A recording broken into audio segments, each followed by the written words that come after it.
Yo, salut tout le monde, ici Akous. Alors aujourd'hui on va partir sur un petit deck Yop.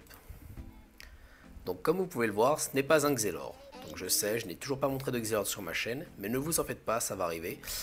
J'ai enfin réussi à trouver un Xelor agressif, ou plutôt mid, qui m'intéresse et qui est agréable à jouer, voilà. Mais c'est pas pour le moment. Pour le moment en fait j'ai essayé de trouver des decks qui puissent avoir un match-up ne serait-ce que neutre face au fameux deck du moment, c'est-à-dire l'Axelor Grogaloragran, l'Axelor R. Voilà, voilà c'est très fort, donc j'essaie vraiment de trouver. Je suis plutôt dans cette optique-là, hein, quand il y a un truc craqué dans un jeu vidéo, j'essaie de trouver des choses pour soit le contrer, soit essayer de pouvoir avoir un match-up jouable hein, finalement. Donc j'ai pris celui-là, donc l'Armageddon Spectral, pour deux raisons, donc son passif et son actif, même si son actif c'est un peu dur à proc, mais voilà. Donc c'est là qu'on voit tout l'intérêt du passif, hein. La quasi-totalité de mes sorts sont de type R. Donc je rappelle, hein, dès qu'on invoque une âme spectrale, tous nos sorts R vont avoir leur coût en PA réduit de 1. Donc voilà.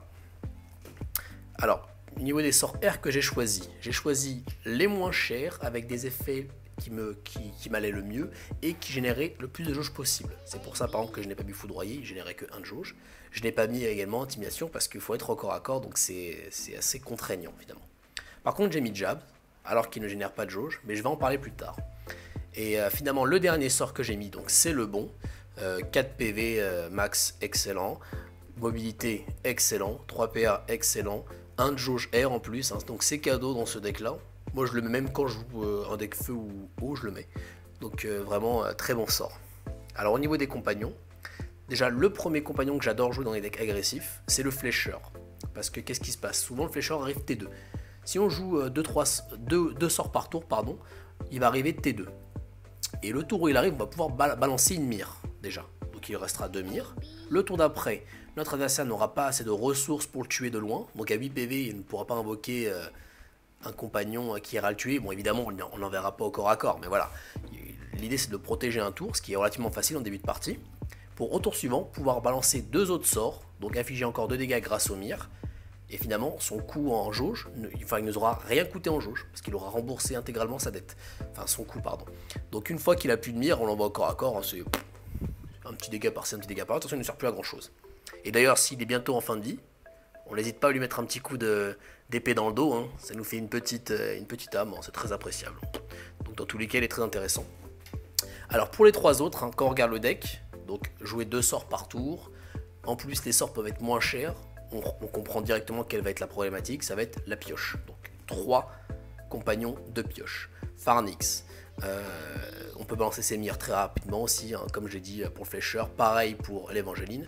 Donc ces deux-là au niveau des mires, ça s'en va très rapidement. Pharnix va nous permettre de piocher 3 sorts, donc on se refait une main rapidement.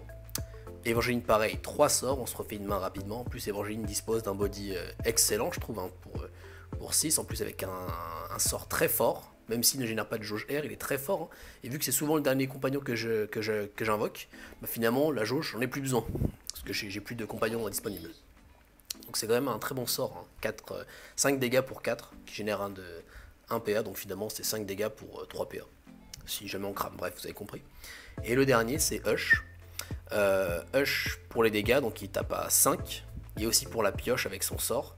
Mais aussi, hein, je sais pas si vous en rendez compte, mais on a un sort à 4 PA qui permet de piocher le sort très bien, mais qui permet de générer 2 de jauge. Donc ça permet d'aller très rapidement derrière l'Évangéline. C'est pour ça qu'on invoque très souvent Hush, puis Évangéline et pas l'inverse. Comme ça on va très rapidement chercher l'Évangéline. Sachant que son sort qui coûte 4, et il peut très rapidement coûter 3, voire 2 dans certaines parties, si jamais on arrive à avoir 2 âmes spectrales. Donc voilà, donc l'idée du deck c'est la suivante, hein, c'est donc d'être très agressif. C'est un peu le même style que le Kramir. Bref, donc on va donc passer au gameplay. Alors, le premier match, nous sommes contre un Sacrieur haut. Donc Sacrieur haut, je pars toujours du principe que ça va très souvent être un rush par Tyricon. Donc la brise qui permet de réduire le coût en PA du prochain sort into la rafale, je suppose, voilà. Comme ça j'ai un bon petit tour à 1 de génération de PA et 2 de génération R, donc c'est un très bon tour. Donc que va faire mon adversaire? Voilà, donc il met la gifle qui donne un PA, un O et qui tape, et qui met l'état mouillé. Donc ce tour là je pense que je pars sur un uppercut et l'épée là. Ah non. D'accord, donc j'invoque mon flécheur, je pense que je pars sur l'hypercute, au pire je ferai l'épée au prochain tour, c'est pas un problème. Donc voilà, mon flécheur, alors là je prends le risque d'avancer mon flécheur, je pense que c'est une erreur, parce que s'il se fait tuer, il n'aura pas été remboursé. Donc je pense que vraiment que le flécheur, faut le laisser un peu en retrait au début, faut éviter de trop l'exposer. Une fois qu'il a plus de mire, on l'envoie dans le tas, c'est pas grave. Donc comme je disais, oui, mon adversaire ça va très certainement être un martyr icône, donc je vais essayer de le rush le plus rapidement possible pour pas qu'il puisse adapter son plan de jeu. Donc le crochet excellent pour pouvoir déplacer et pour avoir l'initiative du corps à corps. Je mets le coup d'épée. Non, j'invoque pardon le Pharnix avant pour profiter déjà de la première de ses mires. Hop, une mire qui part. Et là je tac au corps à corps. Donc on voit que j'ai pioché le jab. Donc j'avais dit que j'en parlerais dans le deck building mais je ne l'ai pas fait. Le jab permet de balancer une mire gratuitement, c'est pour ça que je le mets. Donc là on voit le placement de mon Pharnix de telle sorte à pas qu'il puisse se faire taper par l'adversaire au corps à corps. Donc c'est vraiment, je le conserve mes cras tant qu'ils n'ont pas épuisé leur mire. Une fois qu'ils ont épuisé leur mire, c'est corps à corps. Donc voilà mon jab qui permet d'envoyer la première mire et qui est gratuit, je rappelle. Ensuite j'ai cyclé sur ma brise. Je rappelle que le prochain ça va être rafale, ça tourne dans le même sens que ce qu'on a joué. Donc un sort à 3, enfin un tour pardon à 3 sorts, c'est possible. Et je tape avec tout le monde. Donc l'adversaire qui a 4 PA, il est encore loin de son martyr icône, il est mort quasiment. Donc 5. Alors sur les decks comme ça, ceux qui sont plutôt late, parce qu'il faut arriver à beaucoup de points d'action, je pense que les decks aggro ont vraiment l'avantage. Là mon adversaire, à ce moment là je sais pas ce qu'il peut me faire. Donc il décide de focus mon flécheur, ce qui me semble être peu pertinent dans la mesure où il a déjà épuisé toutes ses mires. Donc en fait l'intérêt premier de flécheur est déjà fini. Bon, pourquoi pas. Donc au moins il m'a fini un compagnon. Donc ça sonneuse corrompue qui va permettre de temporiser un petit peu, mais là l'agression est trop forte. Donc j'envoie le saut de tonnerre en série pour pouvoir invoquer ma Évangéline. Donc je l'invoque en première avant le hush, mais bon vu que c'est terminé. Donc pour ce deuxième match, nous sommes contre un Eniripsa Scalpel. Donc on va voir. Donc c'est à moi de commencer. Donc évidemment on commence très souvent avec ce deck là, tant il est léger. Donc la brise, la rafale, c'est une très bonne main de départ. De toute façon il y a toujours moyen de faire des combos à 2 jauge par tour. La rafale, voilà, qui me permet d'avoir un tour suivant à 7 PA. Donc que va faire notre adversaire? D'accord, c'est le sort qui, genre je sais pas quoi, bouge chez ta mère, un truc comme ça, retourne chez ta mère, un truc comme ça. Ouais bon, je sais pas ce que ça vient faire chez les Eniripsa, un nom de sort pareil, mais bon. Donc je lui mets l'état éventé, j'invoque mon flécheur évidemment, puis je joue mon explosion spectrale, comme ça j'ai déjà une mire qui est partie. Alors comment je vais me placer? D'accord, voilà, cette fois-ci je protège davantage mon flécheur. Même pas, je pensais que j'allais mettre derrière parce que là il me fait grande fiole de frayeur. Il m'invoque un compagnon qui tape à 2, il me tape et mon flécheur est parti. Donc c'est une erreur, encore une fois. D'accord, donc il veut profiter de l'AOE, l'explosion des soins, pourquoi pas. Très bien. Donc j'envoie l'épée, donc j'ai l'état éventé, donc ça fait davantage de dégâts. Le Pharnix, et voilà, le jab qui prend tout son sang. Je peux envoyer 2 mires, une pour piocher, une pour avoir de la jauge. Et je tape avec mes deux persos, et j'envoie le Pharnix hors de portée, évidemment, de mon adversaire. Donc finalement, le plan de jeu, le plan de ce match, c'est rigoureusement le même que le précédent. Donc il tape mon flécheur, encore une fois, ça me semble pas pertinent, parce que le flécheur, il a accompli ce qu'il avait à accomplir, maintenant il sert plus à rien. Donc ça a l'air d'être un Eniripsa classique, ça veut dire qu'il veut profiter au maximum de son passif, à travers le fait de générer beaucoup de soins. Je sais pas trop quoi penser de ça, moi ça me semble pas pertinent. Voilà, alors ça, comme ça, je l'ai défoncé. J'ai mes sorts qui sont encore moins chers. J'envoie le rebond, mais bon, ça coûte quasiment rien. La brise, ce qui fait que mon crochet va coûter 0. Là, je suis vraiment en manque de main. Mais c'est pas grave, est-ce que je vais le faire ou pas? Apparemment non, bon, c'est un choix. Apparemment non. Donc oui, je disais, c'est pas que c'est pas pertinent de jouer c'est terrible ça, c'est qu'à chaque fois que j'en vois qui veulent baser leur jeu sur s'auto-soigner pour taper, ça marche jamais quoi. Enfin jusque là je n'en ai jamais vu. C'est très intéressant même si jouer les compagnons terre qui étaient forts. Donc essayer de focus mon spectral, je pense que c'est une très bonne idée. Faut essayer de focus ce truc là. On peut pas laisser ça sur le terrain quand on joue contre un Yop spectral. Alors l'uppercut, hop là, ça va arriver, j'envoie le hush. Je tape mon adversaire, mais mes sorts coûtent pas beaucoup. J'envoie la rafale. Non, je décide de piocher avec le hush. De toute façon, je suis relativement bien pour le moment. J'envoie l'uppercut pour bouger pour que le Pharynx puisse taper. Bon. Donc je suis encore très bien en vie. D'accord, donc ça veut vraiment détruire mon... ouais. Alors le vol de vie, ouais, c'est intéressant aussi pour pouvoir proc l'effet. Pareil avec le soin purifiant, bon. D'accord. Ensuite, bon bah j'ai fendre l'air, hein, le coup d'épée, comme je l'appelle depuis tard parce que j'avais oublié son nom. Je tape avec mon Pharynx, je tape avec mon héros, je tape avec mon hush et c'est terminé. Bon. Alors, troisième combat. Nous sommes contre une bouvalière. Donc il gagne 4 points de vie, donc ça joue bon. En même temps, je pense que c'est un très bon choix. Alors là, j'ai pas la rafale cette fois-ci, donc je vais faire brise. Et ce sort-là. Afin de mettre l'état éventé. Donc là, j'ai une main moyenne, hein, un peu moyenne par rapport à ce que j'ai eu depuis tout à l'heure. On va bien voir ce que ça va donner. Donc que décide de faire mon adversaire? Pour l'instant, il réfléchit. Donc on va voir si c'est un Yop Bouvalière full terre, hein, qui est très classique mais qui est très bon. Qui est très très bon, notamment avec Amalia. Ok, donc il se place comme ceci, il me fait un butoir. Donc là c'est un très bon placement pour la Bouvalière parce que là la charge, elle peut partir très rapidement. On peut avoir un bon charge au prochain tour. Donc en général on n'aime pas aller en ligne, mais avec la Bouvalière c'est très très bon choix. Donc voilà, le jab pour générer ma première jauge R. Donc comment, voilà, donc là je suis en train de me dire elle va aller en ligne. Donc là ce que je vais faire c'est que je vais me placer comme ceci afin de protéger au maximum mon flécheur. Même je vais même le reculer peut-être. Non, je me dis que ça sert à rien. Voilà. Alors mon adversaire, que va-t-il faire? Donc là on a peur d'un bon charge, qui serait très bon pour le tour. Donc ça décide d'y aller à pied.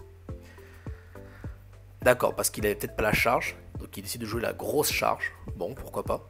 Ça fait 6 dégâts, mais du coup il tape pas au corps à corps. Donc en fait il m'offre l'initiative au niveau du corps à corps. Donc 4 de réserve, apparemment ça veut rusher Amalia. Ou alors triste pain, pourquoi pas. Alors le crochet. Où est-ce que je les cale? Je pense que je les cale ici, voilà, pour pouvoir, pour qu'il n'ait pas un flanc inexposé grâce au mur. Je joue ceci. Alors là, j'ai mon Pharynx. Donc je ne vais pas le jouer, je pense, parce que j'ai pas envie de mettre un de mes cras sans pouvoir profiter au moins d'une mire. D'accord, le hush. J'ai le hush. Je pense qu'il faut le jouer, oui. Donc je vais jouer le hush. Je décide de partir sur le hush. Très bien. Donc cette fois-ci, j'ai pas invoqué mon Pharynx rapidement. Peut-être que je me dis qu'il faut être davantage agressif parce que mon adversaire est déjà au corps à corps. Donc je peux me permettre de jouer un Pharynx avec son body de crevette là. Donc ça décide de rusher mon hush, c'est une très bonne décision. Donc voilà, ça rushait bien Amalia. Donc qui permet de réduire le coût en PA de tous les sorts terre. Donc si vous jouez un deck full terre, mettez Amalia. Si vous jouez un deck full eau, mettez compte à rebours. Si vous jouez un deck full air, mettez les âmes spectrales. Bon après c'est que dans ce cas là, mais bon. Voilà. Donc je me génère deux jauge air. Je vais taper avec Hush, donc j'imagine que je vais faire le tour un petit peu. Non seulement pour laisser la place à mon flécheur, mais aussi pour... Ah, je me demande si je focus la Amalia. Non, pas du tout. Non, bah oui, c'est un deck agressif. Il est bof mon placement là. C'est nul même. Ah, j'aurais dû faire le tour là, j'aurais gagné un dégât. Ouais, c'est vraiment mauvais. Bon.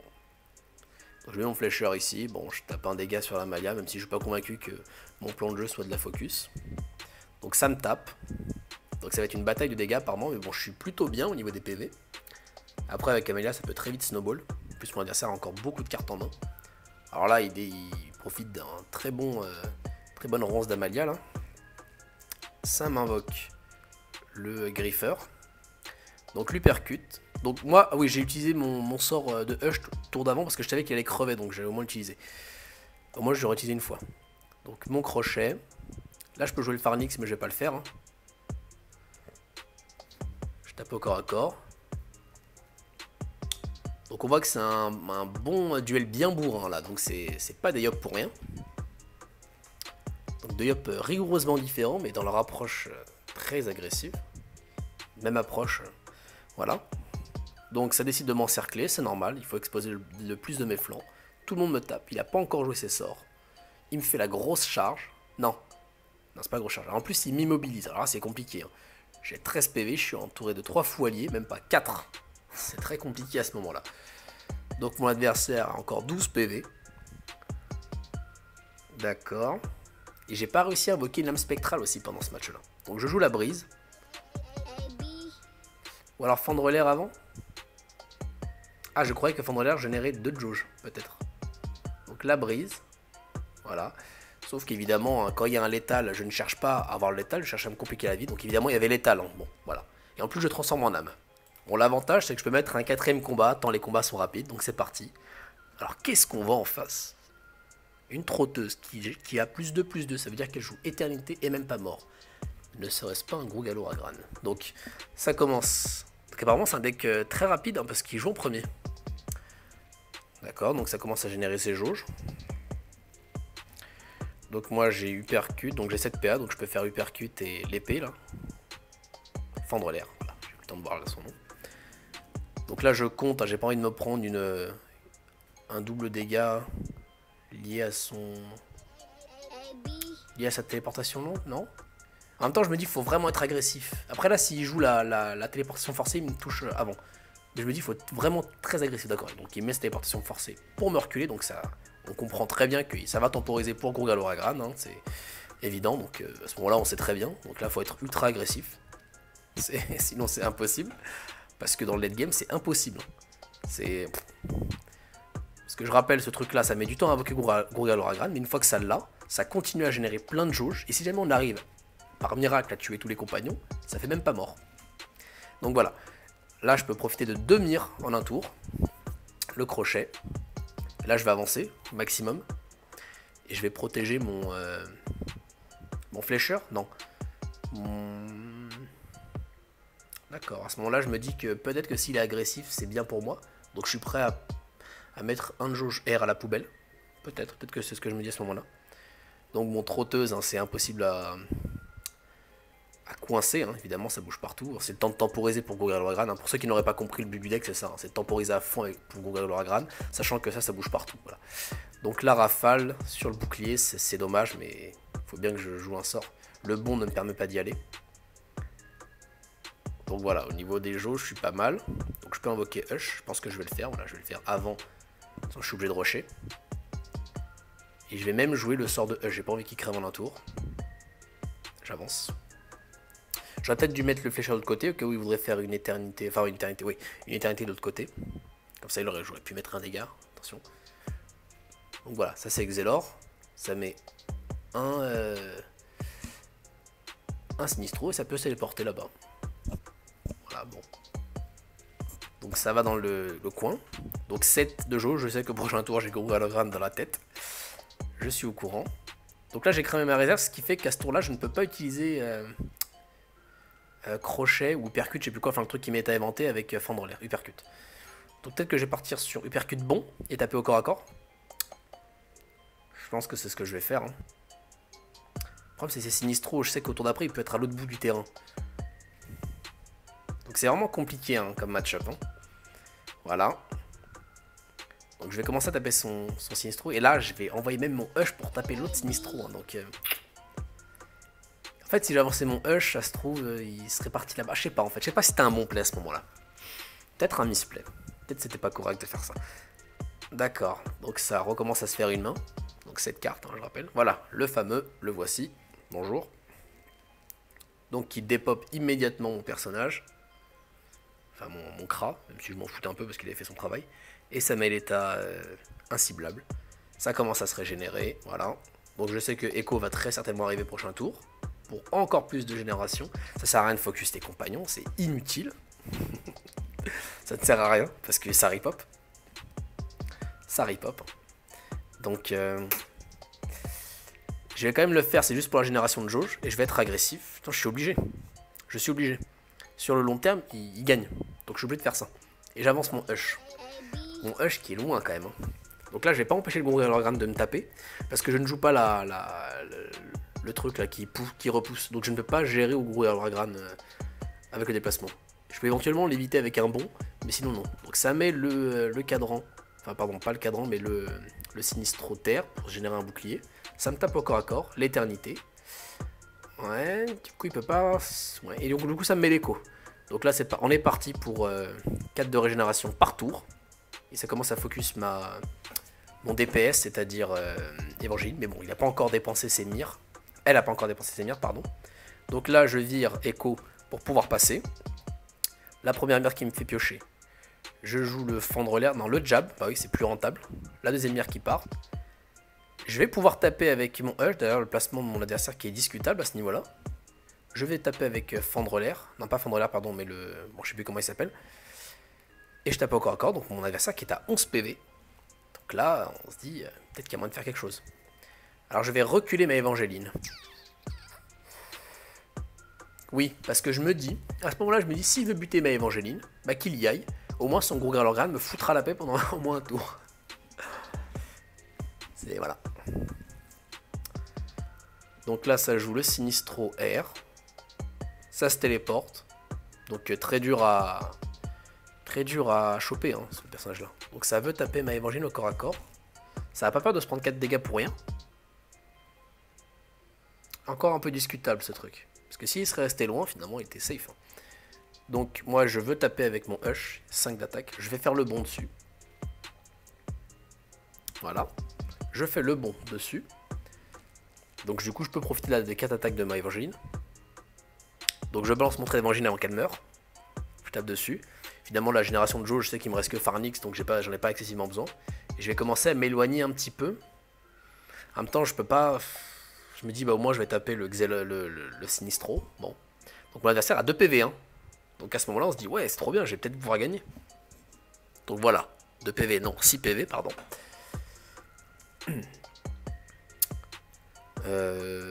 Ça met le cadran pour pas que je puisse le cibler à ce tour-là.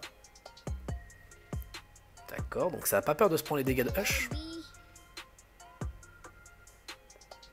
Ça met l'histoire de Grelorgran. Et ah bah oui, évidemment, j'ai oublié la cerise sur le gâteau sur ce deck-là, c'est qu'on peut également jouer la championne sanglante. Donc là, j'ai 10 PV de plus à faire tomber. Donc mon adversaire est inciblable, j'ai utilisé mon bond, donc j'ai pas beaucoup d'options à ce tour-là, malheureusement. Donc je pense que je vais juste faire le sort de Hush pour pouvoir piocher. Même pas. Oui, bah oui, évidemment. Alors jouer l'inciblable et jouer ce compagnon, c'est pas génial, parce que finalement on peut le cibler. Donc la rafale, je suppose. Ou non, plutôt voilà, ce sort-là qui tape plus. Voilà, donc finalement, sa championne sanglante est bientôt morte. Mais bon, il va pouvoir récupérer encore des PV au tour d'après. Donc mon adversaire qui est à nouveau à 2 PV. Si ce Pharnix avait eu 2 attaques, je l'aurais fini. Là, c'était vraiment compliqué.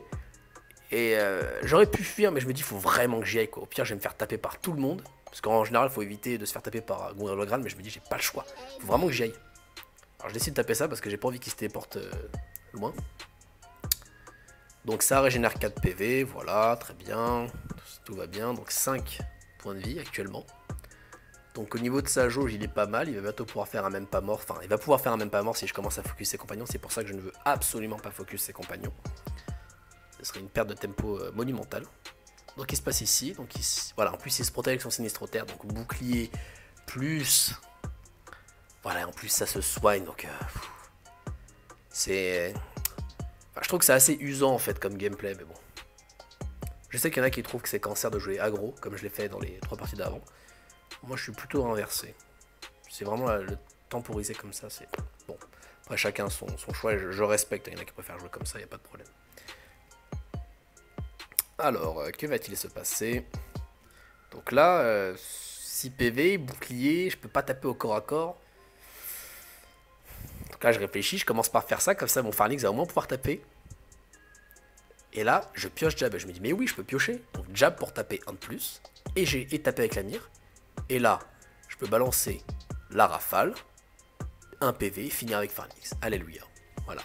Donc à partir du moment où un deck peut battre une Xelor trotteuse gros Grelorgran à l'heure actuelle, vous pouvez considérer que c'est un deck qui est éventuellement viable. Voilà.